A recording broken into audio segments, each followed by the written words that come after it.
ஆண்டவர் இயேசு கிறிஸ்துவுக்குள் அன்புமிக்க சகோதரிகளே, சகோதரர்களே, உங்கள் அனைவரையும் ஜோமிக்ஸ் ஆன் பைபிள் என்னும் யூடியூப் சேனலுக்கு வருகை என்று மிகுந்த அன்புடன் வரவேற்கின்றேன். நாம் இன்று நம் ஆண்டவர் இயேசு கிறிஸ்துவின் திருவுடல் திரு இரத்த பெருவிழாவை கொண்டாடுகிறோம். அந்த ஞாயிற்குரிய வாசகங்களின் சிந்தனையை நாம் இப்பொழுது பகிர்ந்து கொள்ளலாம். அன்புமிக்கவர்களே, கடந்த ஆண்டு திருப்பலியில் இந்த பெருவிழாவில் நான் ஆற்றிய மறையுரை இணையதளத்தில் இருக்கிறது. அதை பார்க்க கேட்க விரும்புகிறவர்கள் பயன்பெறலாம். இந்த ஆண்டுக்குரிய வாசகங்களை அடிப்படையாக கொண்டு நம்முடைய தலைப்புக்கு ஏற்ற விதத்திலே ஜோமிக்ஸ் ஆன் பைபிள் அந்த விவிலிய விளக்கங்களை நான் உங்களுக்கு தர விரும்புகின்றேன். இன்றைய ஞாயிறு வாசகங்கள், அதாவது 3ஆம் ஆண்டுக்குரிய வாசகங்கள். முதல் வாசகம் தொடக்க நூல் 14ஆம் அதிகாரம் 18 முதல் 20 முடிய உள்ள வசனங்கள். இரண்டாம் வாசகம் திருத்தூதர் பவுல் கொரிந்தியருக்கு எழுதிய முதல் திருமுகம் 11ஆம் அதிகாரம் 23 முதல் 26 முடிய உள்ள வசனங்கள். நற்செய்தி வாசகம் லூக்கா 9ஆம் அதிகாரம் 11 முதல் 17 முடிய உள்ள வசனங்கள். முதலில் முதல் வாசகத்திலிருந்து நாம் போகலாம். இன்றைக்கு விழாவுக்கு பொருத்தமாக பழைய ஏற்பாட்டிலே தொடக்க நூலில் நமக்கு மெல்கிசதேக் அப்படிங்கிற ஒரு கதாபாத்திரம் அறிமுகப்படுத்தப்படுகிறது. இந்த வாசகம் சிறிய வாசகம் தான், அதனுடைய பின்னணியை தெரிந்து கொள்வது நல்லது. இங்கே நம்முடைய நம்பிக்கையின் தந்தை ஆபிரகாம், அவர் பிற்காலத்தில் தான் ஆபிரகாம் என்று அழைக்கப்படுவார், ஆபிராம் என்று அழைக்கப்படுகிறவர்.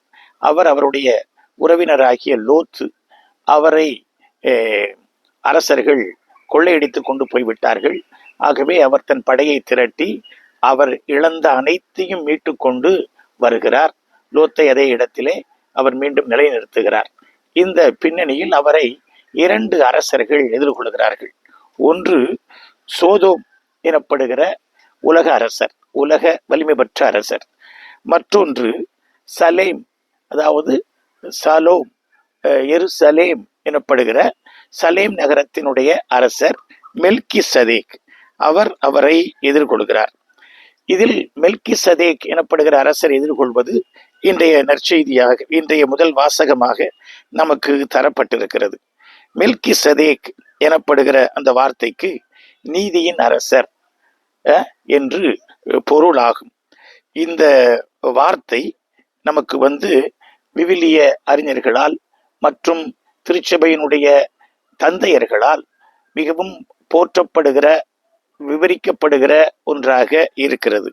ஏன் பிற்காலத்தில் எபிரேயருக்கு எழுதப்பட்ட திருமுகத்தில் 6-7ஆம் அதிகாரத்தில் இந்த மெல்கிசதேக் கிறிஸ்துவுக்கு முன்னோடியாக இருக்கிறார் என்று தியானித்து ஒப்புமை காட்டி விளக்கக்கூடிய அளவிற்கு இந்த மெல்கிசதேக் ஒரு மிக முக்கியமான ஒரு நபராக இருக்கிறார். செதேக் அப்படிங்கிறது நீதி, மெலக் அப்படிங்கிறது அரசர், நீதியின் அரசர் என்று எபிரேயத்தில் இது பொருள்படும். இயேசுவும் நீதியின் அரசராக விளங்குகிறார் என்று நமக்கு விளக்கி சொல்லப்படுகிறது. மெல்கிசதேக் அப்படிங்கிறவர் இங்கே வருகிற அந்த இடத்திலே நாம் பார்க்கிற செய்தி என்ன அப்படின்னா, ஒரு விருந்தோம்பல் பண்பு நடைபெறுகிறது. ஆபிரகாம் அவரை மிகுந்த மகிழ்வுடன் விருந்தோம்பல் செய்கிறார், வரவேற்கிறார்.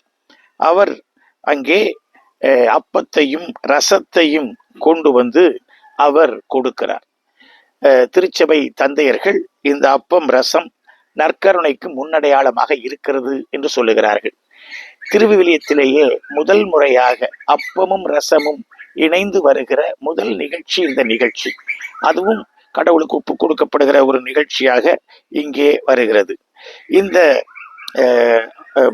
மெல்கிசதேக் உன்னத கடவுளின் அர்ச்சகர், உன்னத கடவுளின் குருவாக அவர் இருக்கிறார் என்கிற அந்த வார்த்தை அவர் உலகளாவிய ஒரு குரு என்கிற ஒரு பொருளை நமக்கு சொல்லித் தருகிறது. அது கிறிஸ்துவுக்கு முன்னடையாளமாக விளங்குகிறது.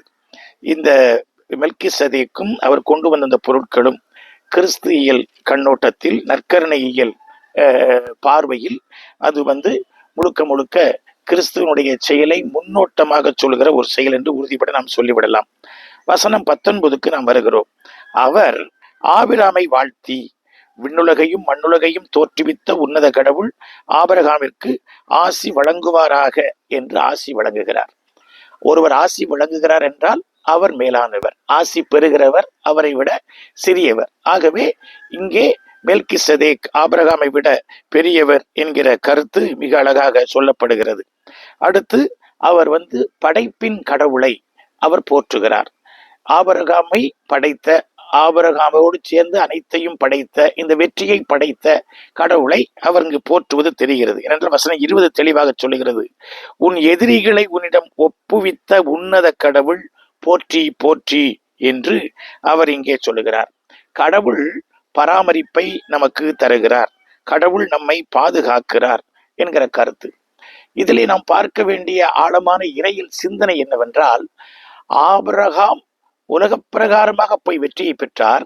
ஆனால் அந்த வெற்றி அவருடைய இராணுவ பலத்தினால், படை பலத்தினால் அல்ல, மாறாக ஆண்டவருடைய ஆற்றலினால் அது நிகழ்ந்துள்ளது என்கிற கருத்து. உமக்கு அந்த வெற்றியை தந்த ஆண்டவர் போற்றி போற்றி என்று சொல்வது இங்கே நாம் கவனிக்கத்தக்கது. அதைத் தொடர்ந்து அதே 20வது வசனத்திலே ஆபிரகாம் எல்லாவற்றிலிருந்தும் அவருக்கு 10ல் ஒரு பங்கை கொடுத்தார் என்கிற ஒரு செய்தியானது இங்கே சொல்லப்படுகிறது.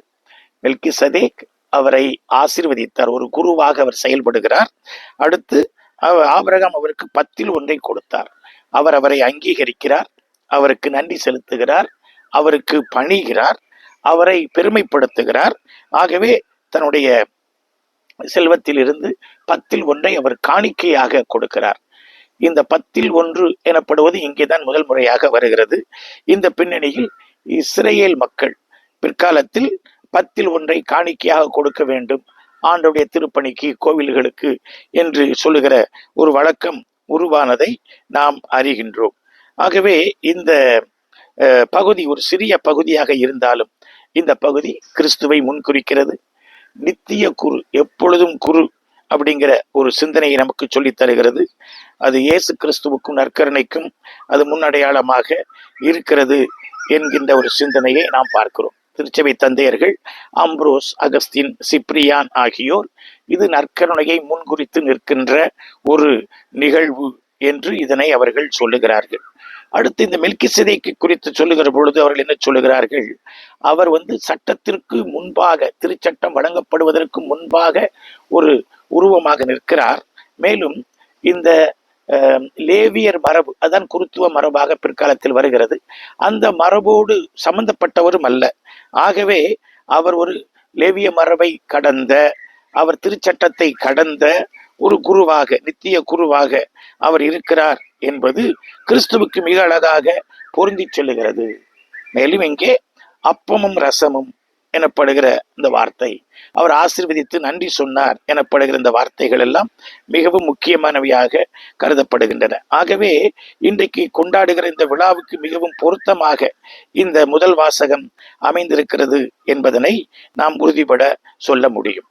இன்றைய விழாவுக்கு பொருத்தமாக திரு அவை 2வது வாசகமாக திருத்தூதர் பவுல் கொரிந்தியருக்கு எழுதிய முதல் திருமுகம் 11ஆம் அதிகாரத்தில் ஆண்டவரின் திருவிருந்து பற்றிய பகுதியிலிருந்து நமக்கு செய்தியை சொல்லித் தருகிறது.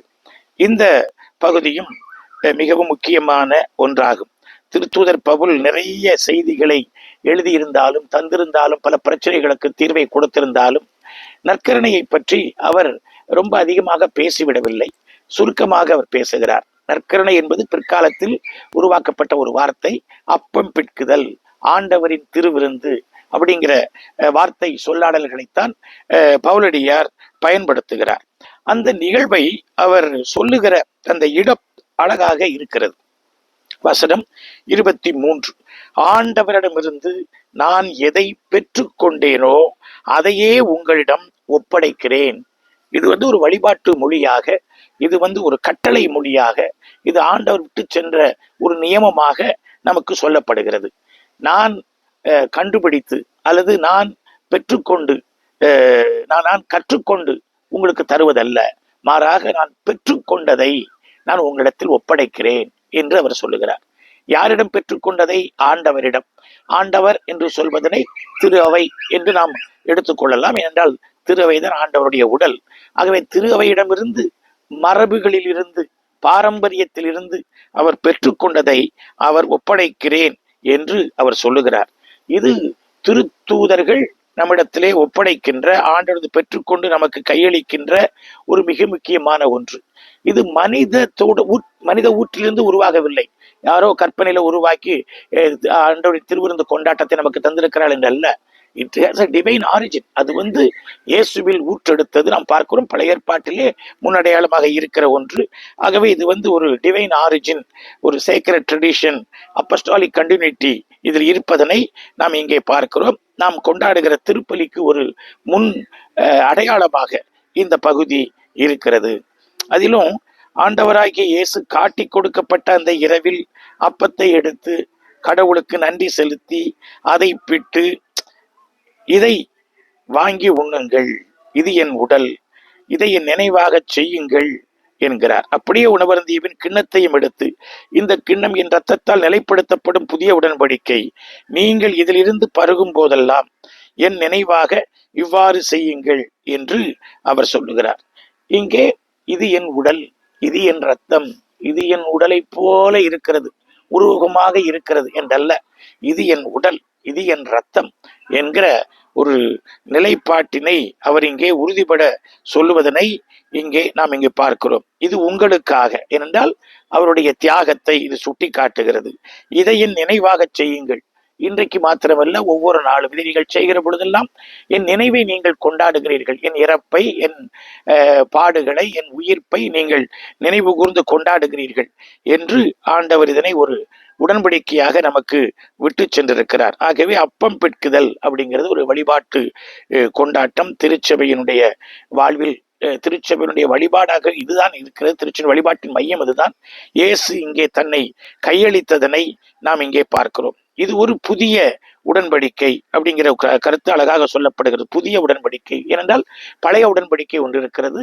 கிறிஸ்தவர்கள் கொண்டாட வேண்டிய புதிய உடன்படிக்கை, நினைவு கூர்ந்து கொண்டாடப்பட வேண்டிய உடன்படிக்கை, வழிபாட்டில் மையமாக வைத்திருக்க வேண்டிய உடன்படிக்கை அப்படிங்கிற கருத்து ரொம்ப அழகாக இங்கே இந்த பகுதியில் நமக்கு சொல்லப்படுகிறது. இயேசு கிறிஸ்து மீண்டும் வரும் வரை நாம் இதை செய்ய அழைக்கப்படுகிறோம் என்பது இங்கே நாம் பார்க்கிறோம். இந்த இடத்திலும் நாம் பார்க்கிற ஒப்புமைகள் என்ன? அப்பம், ரசம். இங்கே தியாக, ரத்தம். நினைவு கூறுங்கள், அடுத்தால நீங்கள் அறிக்கையிடுங்கள் அப்படிங்கிற அந்த செய்தியானது நமக்கு இறையியல் ஆழமான கருத்துக்களை நமக்கு கொண்டு வந்ததாக இந்த பகுதி சொல்லுகிறது. ஆகவே நாம் நம்முடைய வழிபாட்டின் மையமாக இந்த அப்பம் பிட்கிற கொண்டாட்டத்தை நாம் கொண்டிருக்க வேண்டும் என்பது இங்கே தெளிவாக தெரிகிறது. ஆகவேதான் திரு அவை மிக தெளிவாக சொல்லுகிறது, கிறிஸ்தவ வாழ்வின் ஊற்றும் உயிரும் உச்சமும் நற்கருணை. நம்முடைய வழிபாட்டின் மையம் அதுதான். ஆகவே இன்றைக்கு புதிதாக கிளம்பியிருக்கிற பல வழிபாட்டு முறைகளை நாம் பார்க்கிறோம். அவைகளில் வெறும் இறைவார்த்தை இருக்கிறது, ஆடல் பாடல் இருக்கிறது, மன்றாட்டுக்கள் இருக்கின்றன, ஆராதனை இருக்கிறது. ஆனால் நற்கருணை கொண்டாட்டம் அது இல்லாமல் போய்விடுகிறது. அது இல்லாமல் போய்விடுகிற பொழுது இயேசுனுடைய தியாகம், இயேசுனுடைய இந்த பாடுகள், இறப்பு, உயிர்ப்பு, இயேசுனுடைய மீட்கும் இந்த செயல் நமக்கு இல்லாமல் போய்விடுகிறது என்பதனை நாம் இதயத்தில் பதித்தல் வேண்டும். ஆகவே நற்கருணை கொண்டாட்டம் இல்லாத வழிபாடு முழுமை இல்லாத வழிபாடு. அது நமக்கு ஒப்புவிக்கப்பட்ட, நமக்கு தரப்பட்டிருக்கிற, நாம் அடுத்த தலைமுறைக்கு கடத்த வேண்டிய ஒரு மிக முக்கியமான அடையாள கொண்டாட்டம் என்பதனை நாம் இந்த பகுதியிலே ஆழமாக புரிந்து கொள்கிறோம். ஆகவேதான் இந்த விழாவில் இந்த வாசகம் மிகச் சிறப்பான இடத்தை பெறுகிறது. இந்த நாளுக்கு மிகவும் பொருத்தமாக நற்செய்தி வாசகம் தரப்பட்டிருக்கிறது. அது லூக்கா எழுதிய நற்செய்தி 9ஆம் அதிகாரம் 11 முதல் 17 முடிய உள்ள வசனங்கள். இயேசு சீடர்களை நற்செய்தி பணியாற்ற அனுப்புகிறார். அவர்கள் போய் வருகிறார்கள். வெற்றி பெற்று, அனுபவம் பெற்று, ஆச்சரியமூட்டும் விதத்திலே அவர்கள் திரும்ப வருகிறார்கள். ஏனென்றால் பேய்கள் விழுகின்றன, அவர்களுக்கு கீழ்ப்படுகின்றன, அங்கே புதுமைகள் நடக்கின்றன, அற்புதங்கள், அதிசயங்கள் அவர்களை வியக்க வைக்கின்றன. அந்த மகிழ்ச்சியில் வருகிறார்கள். களைத்து உழைத்து அவர்கள் சோர்வோடு வருகிறார்கள். ஆகவே அவர்களை ஓய்வெடுப்பதற்காக ஆண்டவர் இயேசு தனித்திருப்பதற்காக பெத்சாயிதா அப்படிங்கிற ஊருக்கு போக சொல்லுகிறார். அவர்கள் எல்லாரும் அங்கே போகிறார்கள். ஆனால் அவர்கள் அங்கே இருக்கிறார்கள் என்பதை அறிந்து திரளான மக்கள் அங்கே வந்தார்கள் என்கிற ஒரு குறிப்பினை நாம் இங்கே பார்க்கிறோம். திரளான மக்கள் அந்த இடத்திற்கு ஓடோடி வந்து விடுகிறார்கள். 4 நற்செய்தி நூல்களிலும் இந்த 5000 பேருக்கு உணவளித்தல் நிகழ்ச்சியானது பதிவு செய்யப்பட்டிருக்கிறது. இதிலிருந்தே இது எவ்வளவு மிக முக்கியமான ஒரு நிகழ்ச்சி என்பது மிக நன்றாக புரிகிறது. மத்தேயு நற்செய்தி 14, 13 முதல் 21, மார்க்கு நற்செய்தி 6, 30 முதல் 44 முடிய, அதே போல யோவான் நற்செய்தி 6ஆம் அதிகாரம் 1 முதல் 15. இதில் யோவான் நற்செய்தி 6ஆம் அதிகாரம் இன்னும் நாடக பாணிகளை மிக அழகாக இதை நற்கருணையோடு அது ஒப்பிட்டு அழகுபட நமக்கு சொல்லி தருகிறதனை நாம் பார்க்கிறோம். இதை தொடர்ந்து வரக்கூடிய பகுதி பேதுருடைய நம்பிக்கை அறிக்கை. பேதுரு இயேசுவே மெசியா, இயேசுவே மீட்பர் என்பதனை அவர் அறிக்கை இடுகிறார். ஆகவே எந்த ஒரு பின்னணியில் இது பொருத்தி வைக்கப்பட்டிருக்கிறது என்பதனை நாம் எப்படிப்பட்ட ஒரு பின்னணியில் இந்த அப்பம் பழுகுகிற இந்த புதுமையை கண்டுகொள்ள வேண்டும் என்பது நமக்கு நன்றாக தெரிகிறது. இப்பொழுது வசனம் 10 தொடர்ந்து 11க்கு நாம் வருவோம். திரளான மக்கள் இயேசுவை பின்தொடர்ந்தனர். சீடர்களும் இயேசுவும் களைப்பாக இருக்கிறார்கள். நாம் என்ன சொல்வோம்? பிறகு வாங்க என்று நாம் சொல்லிவிடுவோம். இப்போ களைப்பா இருக்கிறோம், இன்னொரு அப்பாயின்மெண்ட் எடுத்துட்டு வாங்க என்று சொல்லிவிடுவோம். ஆனால் இயேசு அப்படி அல்ல. அவர் எப்பொழுதும் உழைத்து கொண்டே இருக்கிறவர். அவருக்கு ஓய்வு கிடையாது. மானிட மகனுக்கு தலை சாய்க்க நேரம் இல்லை என சொல்லப்பட்டிருக்கிறதுக்கு ஏற்ப அவருக்கு நேரம் கிடையாது. ஆகவே இங்கு 3 செயல்களை நாம் இங்கே அறிஞர்கள் குறிப்பிட்டு காட்டுகிறார்கள். 1, அவர் அவர்களை வரவேற்றார். 2, இறையாட்சியை பற்றி அவர்களோடு உரையாடினார். 3, குணமாக வேண்டியவர்களை குணப்படுத்தினார். 3 வினை சொற்கள் ரொம்ப முக்கியம். எப்பொழுதும் ஒரு வசனத்தில் இந்த வினை சொற்களை நாம் கவனித்து பார்க்க வேண்டும். வரவேற்றல், விருந்தோம்பல் பண்பு, முகம் சுளிக்காமல் அவர்களை வரவேற்கிறது. 2, இறையாட்சியை பற்றி அவர்களுக்கு கற்றுக் கொடுத்தல், பலவற்றை அவர்களுக்கு கற்றுக் கொடுக்கிறார். ஏனென்றால் இந்த உலகத்தின் தப்பிதமான கொள்கைகள், கோட்பாடுகள், ஐதீகங்கள், பழக்க வழக்கங்கள், நம்பிக்கைகள், பாரம்பரியங்கள், மரபுகள், பிடிமானங்களில் மக்கள் போய் சிக்கி இருக்கிறார்கள். அவர்கள் விடுதலையாகி வாழ்வதற்கான நல்ல சிந்தனைகளை இறையாட்சி விழுமியங்கள் தான் கொண்டிருக்கின்றன. ஆகவே இறையாட்சியை பற்றி இயேசு அவர்களுக்கு கற்றுக் கொடுத்தார். 3வதாக குணப்படுத்தினார். பவுலடியார் தெசலோனிக்கேயருக்கு எழுதிய திருமுகத்திலே அவர் சொல்லுவார், இயேசு கிறிஸ்து வருகிற பொழுது உங்கள் உடல், உங்கள் உள்ளம், உங்கள் ஆவி அனைத்தும் நலம் பெறுவதாக என்று சொல்வார். இயேசு குணம் கொடுப்பது மேலெழுந்த வாரியான ஒரு குணம் அல்ல. அது பூரண, பரிபூரண, முழுமையான, நிறைவான ஒரு குணம். அப்படி ஒரு நிறைவான ஒரு குணத்தை அவர் கொடுக்கிறார். இயேசுனுடைய இந்த செயலை பார்க்கிற பொழுது இயேசு ஒரு நல்ல ஆயர். இயேசு மிகவும் மேய்ப்பு பணி கரிசனை உடையவர், மக்களை மையப்படுத்துகிறவர், மக்களுடைய தேவைகளை சந்திக்கிறவர் என்பது மிக தெளிவாக நமக்கு இங்கே சொல்லப்படுகிறது. தன்னுடைய சோர்வுக்கு மத்தியிலும் மக்கள் மீது அவர் காட்டிய அந்த அன்பு பெரிது. பிலிப்பியர்களை 2:7 அவர் தன்னை முற்றிலுமாய் நமக்காக அவர் ஊற்றிக்கொண்டார், கையளித்தார் என சொல்லப்படுகிற அந்த வார்த்தைக்கு பொருத்தமாக இந்த செயலானது அமைந்திருக்கிறது. வசனம் 12 முதல் 13 முடிய உள்ள பகுதியிலே சீடர்களுடைய கரிசனையும் இயேசுனுடைய சவாலையும் நாம் பார்க்கிறோம். பொழுது சாய தொடங்குகிறது. 12 சீடர்களும் இயேசுவிடத்திலே கரிசனையோடு பேசுகிறார்கள். ஐயா, இருட்டி கொண்டு வருகிறது, இப்பொழுது நேரமாகி கொண்டிருக்கிறது, நாம் ஏதாவது செய்தாக வேண்டும். ஏனென்றால் இந்த இடம் பாலை நிலம், சுற்றிலும் ஊர்களுக்கும் பட்டி தொட்டிகளுக்கும் சென்று தங்கவும் இடமில்லை, உணவு வாங்கிக் கொள்ளவும் வசதி இல்லை. ஆகவே ஒரு பிரச்சனை நம்மை சூழுகிறது. இந்த பிரச்சனையை இப்போ கையாள வேண்டும். ஆகவே இவர்கள் தங்களுக்கு தெரிந்த உலக அறிவின்படி இயேசுவுக்கு அவர்கள் ஒரு ஆலோசனை கொடுக்கிறார்கள். நீங்கள் செய்ய வேண்டியதெல்லாம் ஒண்ணுதான், ஸ்டாப், உங்க பிரசங்கத்தை நிப்பாட்டுங்க, நீங்க மக்களை இப்ப அனுப்பி விட்டுருங்க, பிரச்சனை தீந்துரும் என்று அவர் சொல்லுகிறார். அன்புமிக்கவர்களே, ஜீசஸ் இஸ் தி ஆன்சர் என்று ஒரு ஆங்கில சொல்லாடலை நாம் கேட்டிருப்போம். இயேசு நமக்கு பிரச்சனைகளுக்கு பதிலாக இருக்கிறார். இயேசு பிரச்சனைகளுக்கு இன்னொரு பிரச்சனையாக, குழப்பமாக அவர் இல்லை. இயேசு நெருக்கடி தருகிறவர் அல்ல. இயேசு பிரச்சனைகளுக்கு தீர்வாக, விடையாக இருக்கிறார், கேள்விகளுக்கு பதிலாக இருக்கிறார். இயேசு இஸ் தி ஆன்சர் அப்படிங்கிறதை நாம் உணர்தல் வேண்டும்.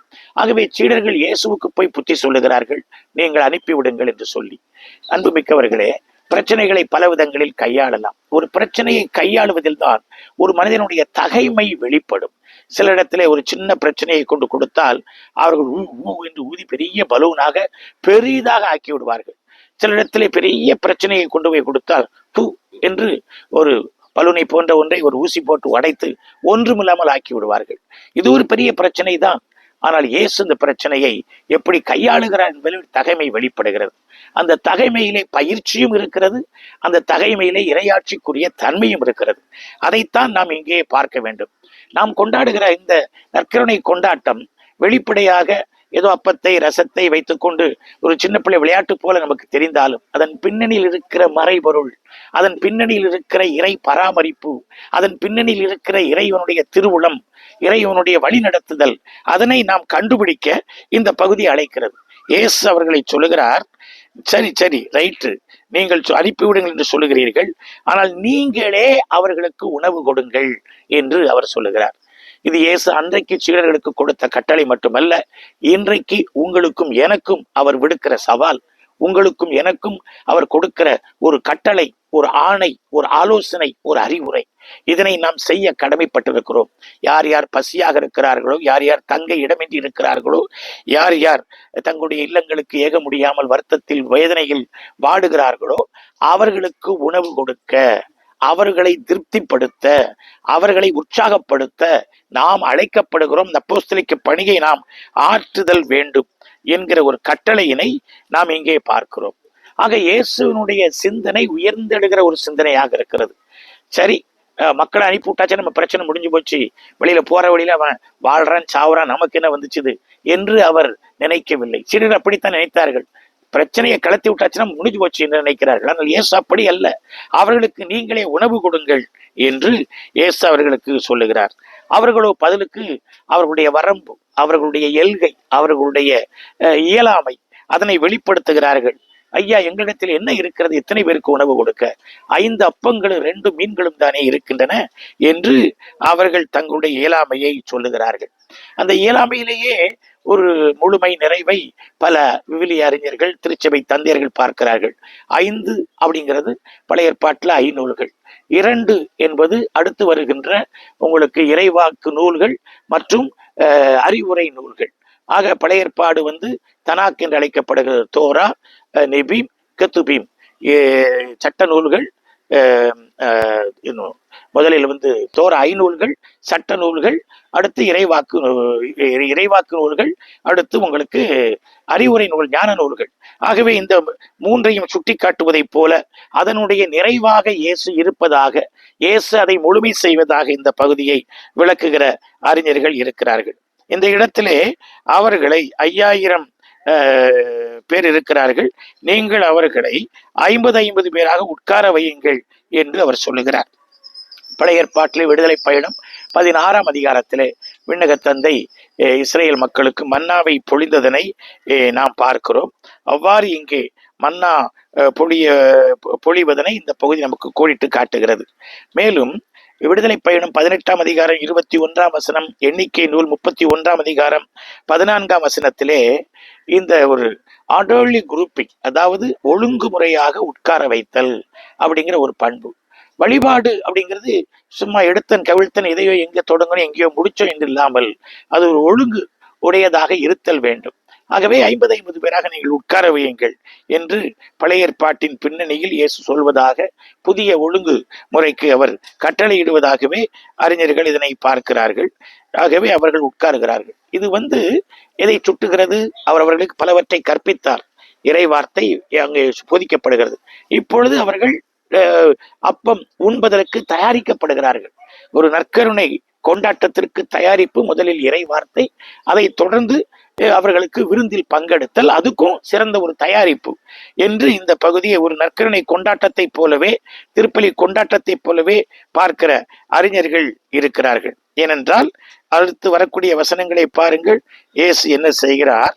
அவர் அந்த 5 அப்பங்களையும் 2 மீன்களையும் ஒன்று எடுத்து, 2 வானத்தை அண்ணாந்து பார்த்து, 3 அவற்றின் மீது ஆசி கூறி, 4 பிட்டு மக்களுக்கு பரிமாறுவதாக சீடர்களிடத்தில் கொடுத்தார் என்று சொல்லி இந்த இடத்திலே முழுக்க ஒரு வழிபாட்டு ஒழுங்கினை நாம் பார்க்கிறோம். இயேசு ஏற்படுத்துகிற நற்கருணை செயல்பாட்டினை நாம் பார்க்கிறோம்.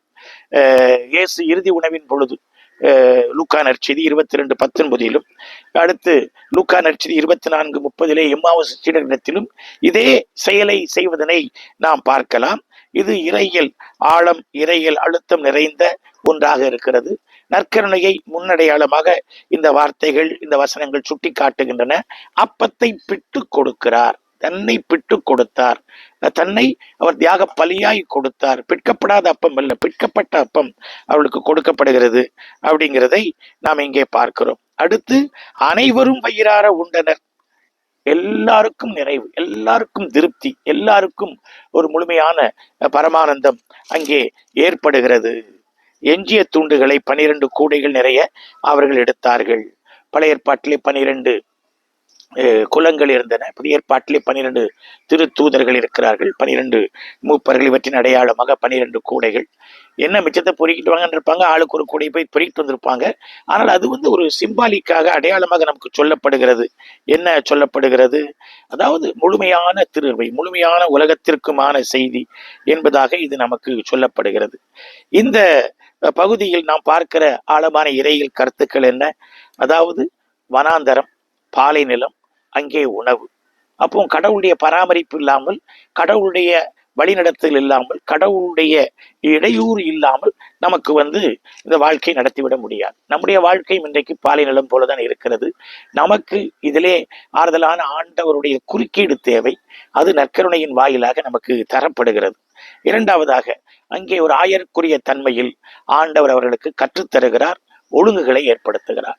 இயேசுவின் தலைமையில் புதிய உலகம் அமைக்க நாம் அழைக்கப்படுகிறோம். நாம் ஏனோதானோ என்று வாழ்ந்துவிட முடியாது.